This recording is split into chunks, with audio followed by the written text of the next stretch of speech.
Sure. Okay. Come on, guys. Thank you. And listen, the basement is usually where we find problems. Yep. So, Yeah. all right, so we go from there. Okay. This is your hot water heater. Okay. I haven't started it yet, but I'm going to start it.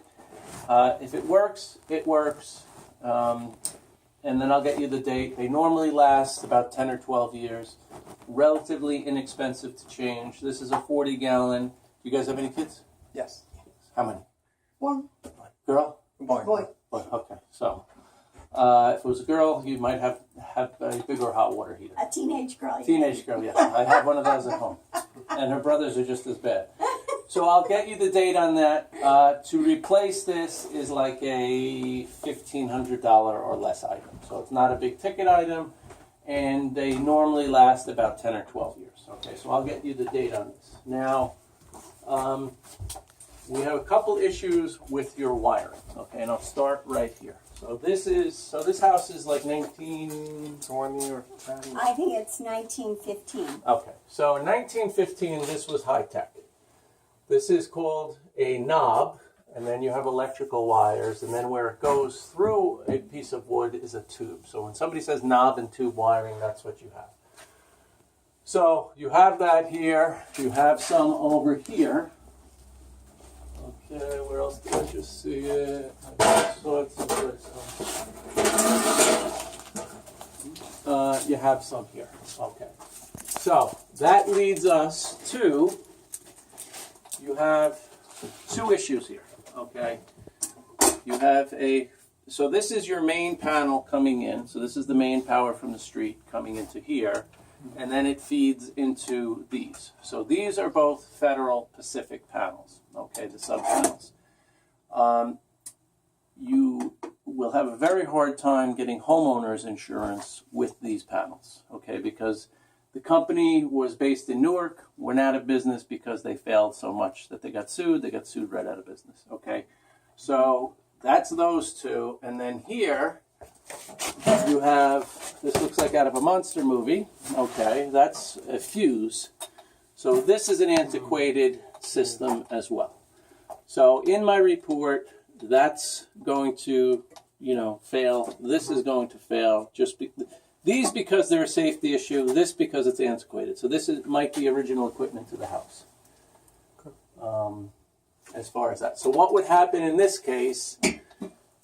For this area right here, is an electrician would come in, basically change this and consolidate these two into one panel. You're probably looking at about $2,000, maybe $2,200.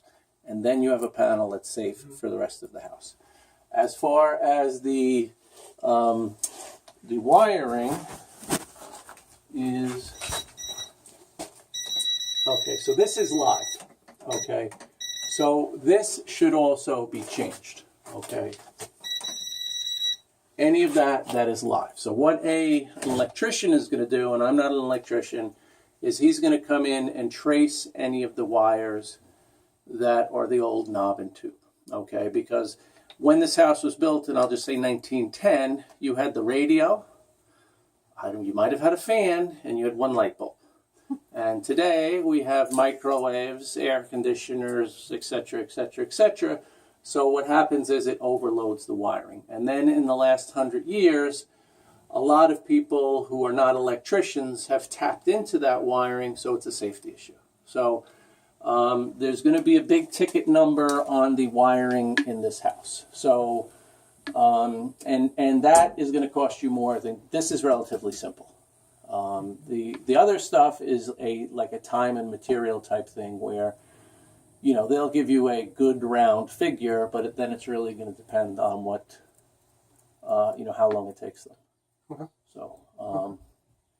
So, and down here is easy because it's exposed, so you just change one wire for the other. Where it gets more difficult is in every wall of the house. So, not the end of the world, but something that, you don't want to find out that at a later date. Is that wire covered? That has plastic around it? that was the whole. So you hit on a very good point. So this was because these get hot. So it's covered with a fabric. I mean, I probably could touch it. I don't want to because I'm sweating. I'll light up. But the problem would be is now today you want to have a well-insulated house. So you also can't have insulation around this wiring. So it's meant to be in the air so that it doesn't overheat. Oh.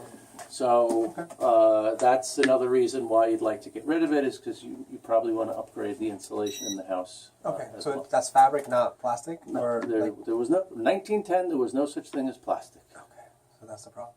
Yeah, cool. Yeah, you can overload the wires. Yeah. Well, that's the biggest. Is I mean, you go in anybody's room and Yeah. and it's also a non-grounded system, so which means that when you start plugging in computers and cell phone chargers and things like that, it's not good. Yeah. Okay, so not the end of the world, but something that's a big red flag. Okay, as far as that. This is the main water coming in from the street. Okay, so it comes in here, and then to shut off the water for the whole house, I just shut off all the water to the house. Okay, and now on again. Okay, as far as that. So that's perfect. All right. As far as that. But let me start. I'm going to start on the hot water heater. Then I'm going to get the electrical panel. Then I'm going to get your furnace. Okay. And we'll go from there.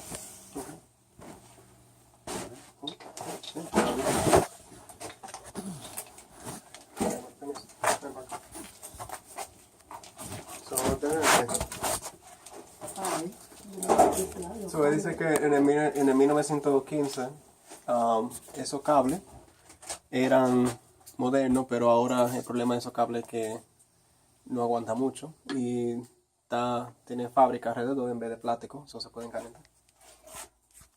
Entre más cosas tú le pones. No están hechos para aguantar la cantidad de electricidad que consumimos hoy. I took Spanish in high school. I said, what will I need Spanish for?